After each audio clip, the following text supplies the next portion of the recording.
Et j'ai senti que la part du pasteur était faite, la part de l'église était faite et que c'était à moi de prendre autorité sur la chose. Et là, j'ai senti comme s'il y avait quelque chose qui était parti.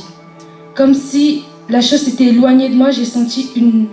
Je ne peux pas l'expliquer. Enfin, la paix était en moi, autour de moi et en moi. Dimanche où je suis arrivée, j'étais arrivée en retard. J'étais pas bien du tout parce que j'avais pas dormi la veille. J'ai passé mon temps à pleurer. Et quand je suis arrivée, c'était au moment de la louange. J'ai senti qu'il y avait quelque chose qui se passait. Alors, je me suis prosternée, j'ai commencé à pleurer.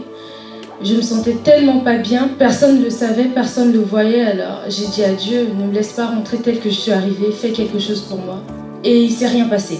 À la fin du culte, il n'y avait rien n'avait changé, j'étais mal, j'avais mal. Le pasteur est arrivé. J'ai entendu la voix du pasteur de loin dire, elle a besoin d'une délivrance.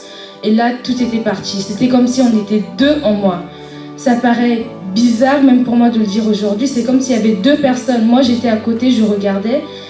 Et il y avait quelque chose en moi qui faisait des choses que moi, je n'aurais pas fait en temps normal. Mais ce qui était assez formidable, c'est que l'église, enfin c'était vers la fin, les gens qui partaient se sont arrêtés, ils ont tous reposé leur manteau. Et moi, je les voyais, mais eux, je ne sais pas s'ils savaient que je les voyais. Ils étaient tous en train de prier, en fait.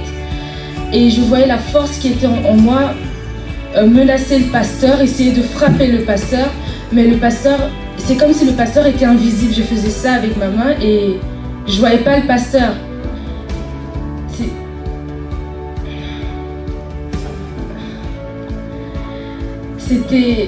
C'est comme si on m'avait arraché quelque chose en moi.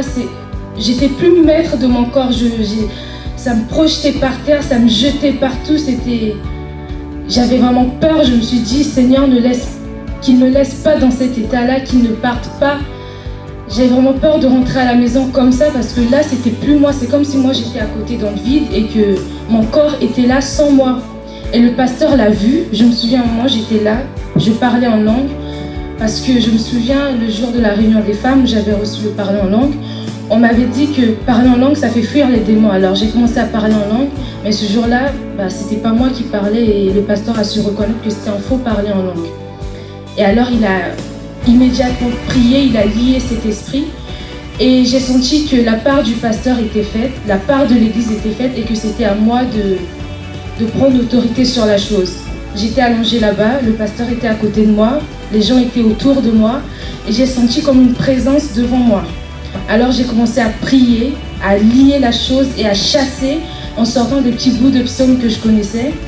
Et là j'ai senti comme s'il y avait quelque chose qui était parti. Comme si la chose s'était éloignée de moi, j'ai senti je ne peux pas l'expliquer, enfin, la paix était en moi, autour de moi et en moi. Et j'ai commencé à pleurer. Et c'était pas parce que je souffrais, mais c'était parce que je me sentais mieux. Que vraiment, Dieu m'a exaucé, il ne m'a pas laissé rentrer chez moi comme j'étais arrivée. Enfin, je voulais vraiment remercier le pasteur, parce que ça a pris à peu près 1 heure ou plus, et aussi l'église, parce qu'ils ne sont pas partis, il était 13h, ils sont restés là. Ils ont prié pour moi, malgré les menaces, malgré le fait que j'étais agitée. Ils sont restés, ils m'ont soutenue jusqu'au bout. Amen. Et merci à Dieu. Amen.